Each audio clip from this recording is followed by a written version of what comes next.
everybody, welcome back to my channel, and today I'm going to be doing my March reading wrap-up.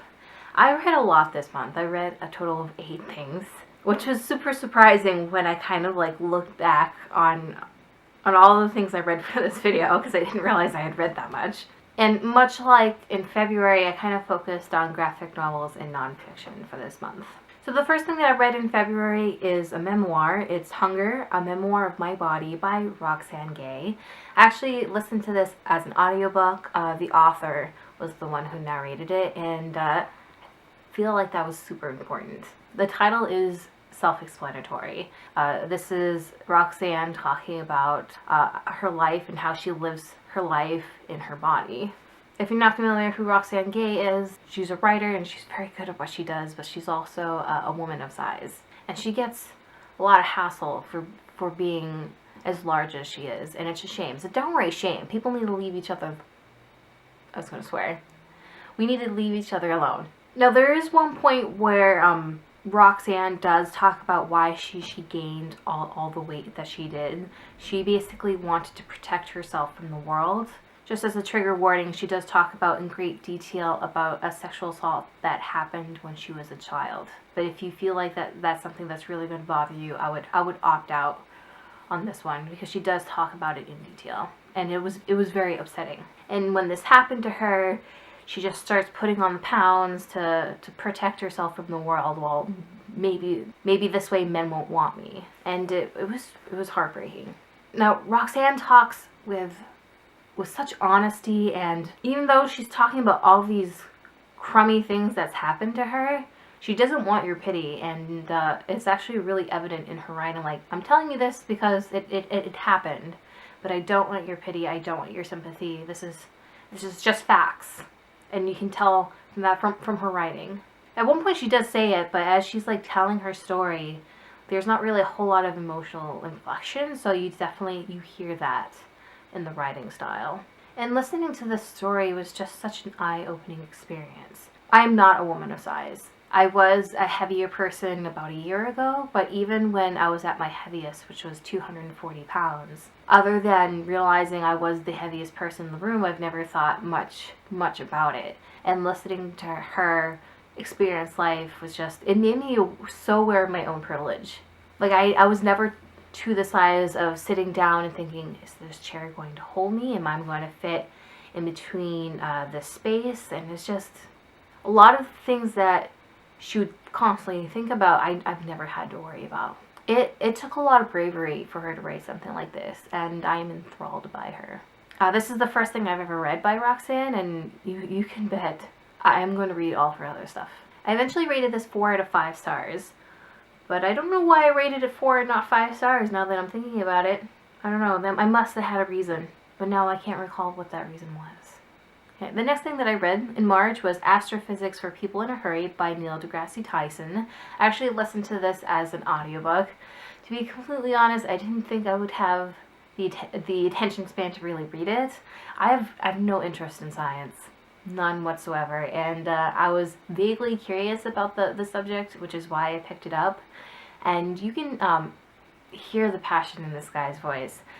Neil actually narrated this as well, and he is he's a lovely reader, and you can tell that he loves his subject. But my mind kept wandering as he was talking, and I would occasionally come back and be like, oh, right.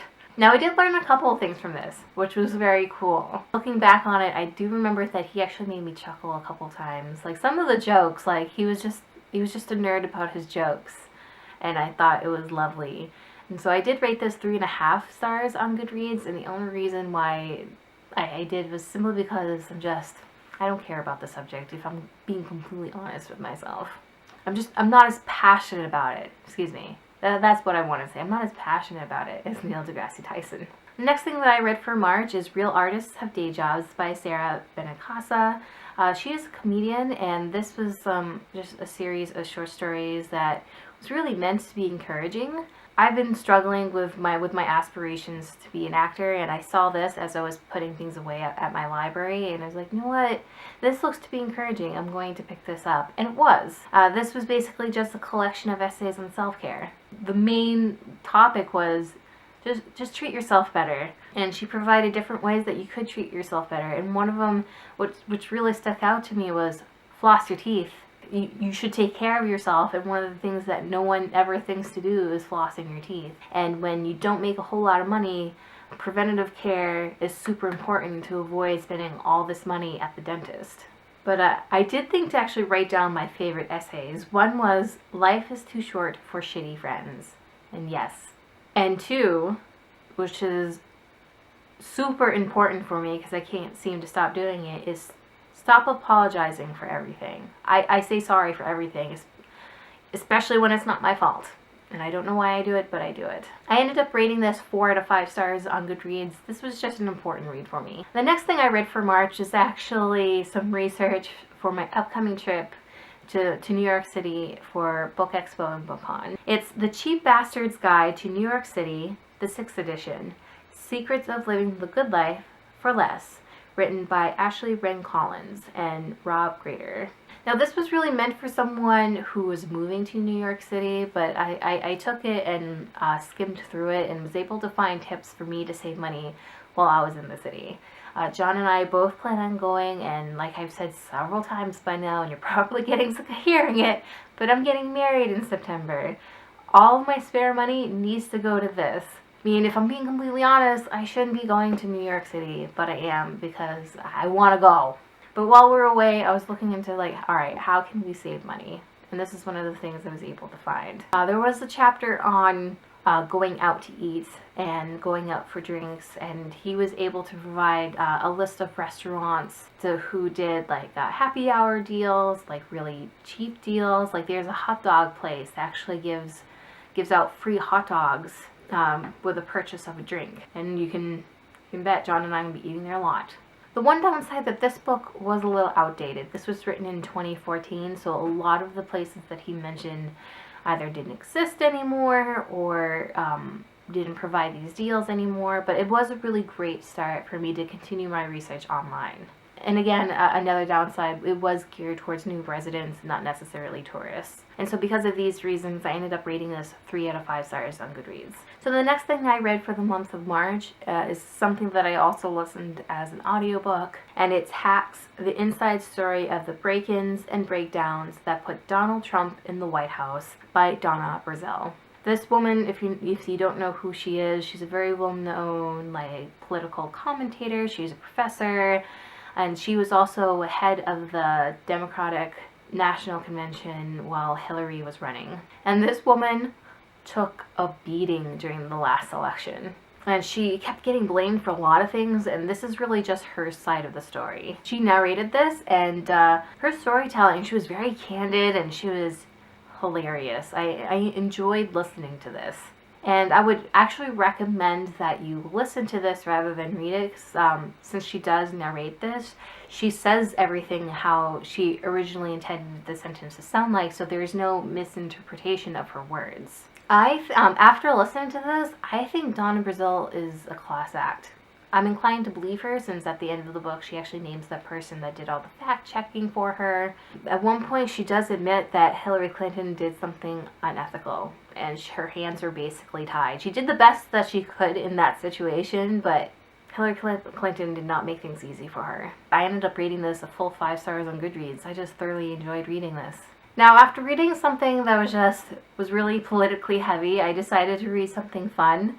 And the thing that I picked up to do that was actually something that my friend Ashley over at Aspiring Ashley talked about. She found it at a bookstore, I think, and she just thought it was so cute that she showed it during her live streams. And I agree, it looked so cute. And as soon as I saw her talk about it, I saw a couple other people talk about it. I saw the Reading Puppet talk about it, and I saw Jesse the Reader talk about it. It's just a lot of people just started talking about this book. And I just realized I went on a tangent without actually saying what the title was. It's Everyone's an Alien When You're an Alien Too by Jomni Sun. It's a graphic novel that follows an alien. He's kind of left behind on Earth, and his mission is to meet humankind. And he meets everyone but a human. And it was so cute. It was unexpectedly profound, because at one point they do talk about the importance of being yourself and what it means when things end. It was just a little deep for something that was supposed to be a really cute, fluffy read. But there's moments that I also found it really funny. I love this. I love this so much. I ended up rating this 5 stars as well on Goodreads. The next thing I read is actually kind of like one of those like coffee table books. It was just really a series of photographs. And it's Obama, an intimate portrait, the historic presidency in photographs, by Pete Souza. And the foreword was written by Barack Obama. Pete Souza is the main White House photographer that just followed Obama for his entire 8 years as president. Now, some of these weren't exactly the best pictures, at least in my opinion, but a lot of them were stunning. And it's expected that some of these aren't the greatest, is simply because they're all candid shots. You can't expect, you can't expect a perfect shot while things are going as fast as you're moving in the presidency. But regardless of how some of these photographs looked, Pete Souza was really able to showcase the humanity behind the president. Because a lot of times you hear about the president, it's a very disconnected relationship, because you're like, oh, this is a famous person. Okay. But seeing like the day-to-day life really helped you to see Obama as a person in addition as a politician. I thought they were all just really lovely photographs, so I ended up rating this 5 out of 5 stars on Goodreads. And now we've reached the end, the last book that I read for the month of March, and it is Nimona by Noelle Stevenson. I've already talked about this in a previous video. It was my library haul video, actually. I listened to this as an audiobook. Nimona is actually a graphic novel that puts elements of science fiction in this medieval world, which was awesome. I was able to get both aspects of fantasy and science fiction in a book. I really enjoyed the story. Nimona is this person that tricks her way in being like a villain sidekick, at least who you think the villain is. It's really lovely build up to the story. But in order to turn this graphic novel into an audiobook, they made it into an audio drama. They had a full cast. There was musical interludes between each chapter. There was sound effects. I just loved the production value of this thing. If you're going to listen to it, please, please, please do not listen to it with increased speed. I know a lot of people do that, and if you need to do that to get through other books, then that's fine, but this is a performance. Listen to it as is, I beg of you. I did eventually pick up the graphic novel just so I could see the art style, because that's the one thing you do miss of listening to it as an audiobook. You don't get to see the artistic decisions that was made into the graphic novel. So I think, I said this in my library haul video, but I think the next time that I listen to this audiobook, I'm gonna flip through the actual graphic novel along with it. Now, the story itself was really lovely. I thought the pacing was great. I really felt affection for Nimona and her boss. I can't believe I'm spacing on his name. Blackheart. But I really loved their relationship. I really enjoyed listening to this. And in the end, I rated this 5 out of 5 stars on Goodreads. So that is everything that I read for the month of March. So have you read any of these? Please feel free to talk about that down in the comments below. And as always, I hope you guys enjoyed this video. And I hope to see you guys in the next one. Bye, guys!